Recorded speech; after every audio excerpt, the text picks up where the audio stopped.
Hey everybody, it's Tiger again, and as you can probably guess by the title of this video, there is an update to the roadmap stuff that they came out with a couple months ago talking about training rooms, detailed stats, and so on and so forth.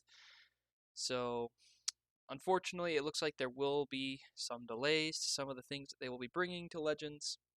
So, kinda sad, but at the same time, they'll be maybe improving some things. So, without any further blabbering by me, we'll just go ahead and get right into it. So, dear Legends, it's with heavy hearts that we write this, but it has to be shared. Yada yada yada, mostly just difficulties encountered right after announcing the devlog, yada yada yada yada. Some of these things will not be delivered on schedule. However, these difficulties are surmountable, and development got back to normal in quite a short time span. Without further ado, the features and their new projected arrival times are training rooms. This one has been hit the hardest, meaning that we've neared completion of the feature, but it has failed multiple quality passes. Okay, so I I'm a little disappointed, but at the same time it is good to see that Wargaming is being thorough when testing this and making sure that there's going to be limited bugs. Because we all know Legends, there's plenty of bugs that have either like even every single patch there are bugs that have been changed, and there are still very many outstanding bugs, i.e. Some ships with turret with an ABXY turret configuration, turret X will sometimes do 360. That happened with Bismarck, but they fixed that. Actually, I don't know if they did fix that, but Talon's another example. There's also the bug for carriers when you're flying your plane and you hit the cooldown button for your speed cooldown. As soon as the cooldown expires, if you try to hit the button, it won't work. There's some desync issues with carriers, but other than that, for the most part, a lot of bugs have been fixed.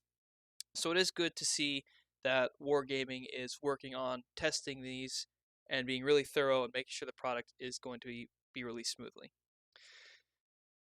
So we're currently working on recreating this feature, primarily the code, and the tentative time frame for the training room is late Q1 to early Q2 of 2023. So what they're saying is late March, April, May, maybe June at the very latest if there's any more delays of 2023. So once again, it sucks that it's being delayed, but I think as long as they test it and there's not going to be too many bugs, I don't think a lot of people will have too many issues with this. Next up, detailed stats. This one only had a minor hiccup. Okay, that's good. And we're aiming for the coming January. Awesome. Bring the releases as soon as possible. That's awesome. There's actually some good news here. We're also working on a stat page for each and every ship in your port. Here's a little tease. So, it looks like they're going to be very, very thorough with the stats. So, thumbs up there. Good job, Wargaming. I like this better than just having one page that shows your like most played ship of each category. Instead, it seems to be that we'll be getting individual ship stats. Awesome.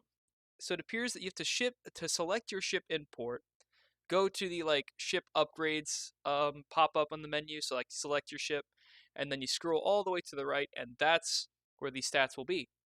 So that is awesome because I can't wait to see how, for me personally, I can't wait to see my average damage in Kaba and my average XP in Sumner, Colbert, and Parzival. So great to see that they're being really in depth with the play here for stats, and I can't wait for these. So please note, however, the individual ship stat sheets will come a little later than the detailed player stats. I'm okay with that, though, that they're actually going to be bringing that.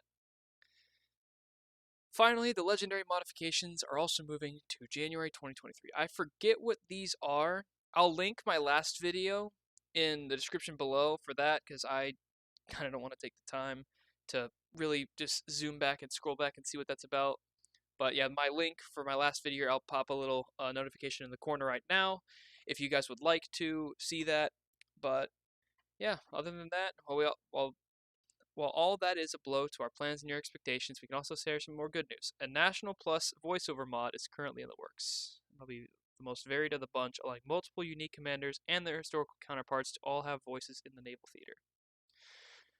I forget what that means for PC, but I think if I remember correctly, that means in the actual game, each ship's nationality, if you select that, so each one of your teammate ships will have its own unique voiceover. I could be wrong in that. That might already be in the game. I'm not sure. but I think that's what that is. If I'm wrong, let me know in the comments down below. So, trim the sails to the wind and turn the tide. So, once again, slight delay to some upcoming features that I know we were all excited for, but for me personally, as long as they're making sure the product is well tested and it's going to release smooth, I'm okay with waiting a little bit longer.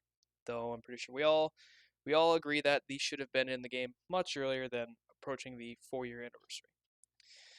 But yeah, that's it for me. Make sure to check that video for the legendary descriptions. Make sure to like, subscribe, and I'll see you all next time. Peace.